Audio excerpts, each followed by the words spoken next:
I don't know if you've heard about the Bob Lazar case. I'm sure you have. But yeah, I just wanted to know what do you think of that, and if you, yeah, what you think of it. Yeah, yeah. I lived through the first round of Bob Lazar Huh? when he was younger, and I was watching him when he was younger and when he first came out about it. So Yeah. yeah, I think it's a very interesting case. There's been a lot of hmm, there's been a lot of attempts to debunk him. Hmm. Um, and the idea of extraterrestrial vehicles in Area 51. And yeah, sure, I have no problem with that. I think it's highly likely. Um, I know one particular researcher, Stanton Friedman, didn't believe him because he couldn't find any evidence of Lazar having gone to a particular university. Yeah. Records can be wiped. Yeah. So Certainly. I say good on him for speaking out. I wish more people would have spoken out over the years about what they've been privy to. Even though they're in so-called maybe top secret situations, and it's time for the public to know what's actually going on. This whole cover-up has just got to go. It's over.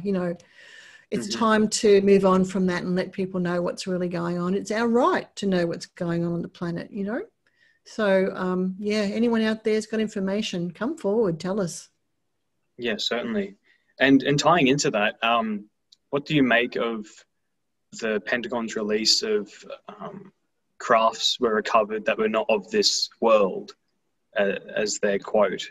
I mean, do you think that is just a play on words, which is not awfully specific, but it's mysterious enough that it lets people sort of think about it for a bit?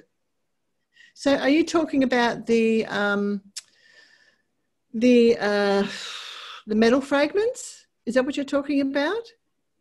I'm talking about there was a statement released by the Pentagon in July, um, which like the major headline from it was they said, I don't know if it was, maybe you've read more than I have if it was the metal fragments, but all I took from it was they just stated, yeah, vehicles were recovered not of this world.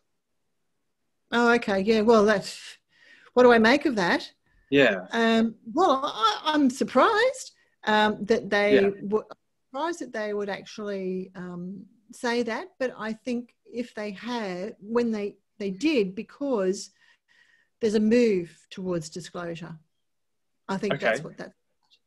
I okay, From what I've heard over the years, that there are different ideas in the secret government, if you could say it that way, hmm, about whether the public should have information or they should not have information. Should it remain covered up or should it be released? And there are a couple of different factions who disagree, and hmm, some are working for disclosure and some are working against disclosure.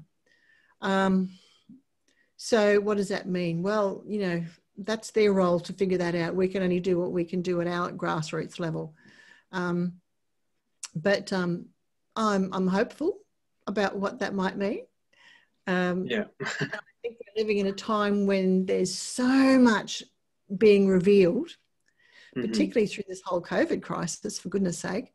But yeah, on from that, it's going to be a full, rip the blinders off the public and show them what's really going on in the world in so many different areas. And that's not going to be easy for some people. That's going to be mm, a big pill to swallow. They're going to say, no, that's not right. And they're going to say, oh, that's lies. Because now we can't trust anybody, can we? We don't trust the media. We don't trust the government. We don't trust anything anyone says to us if we're a thinking person. So, you know, where do we go from there? Where do we go from there? I don't know.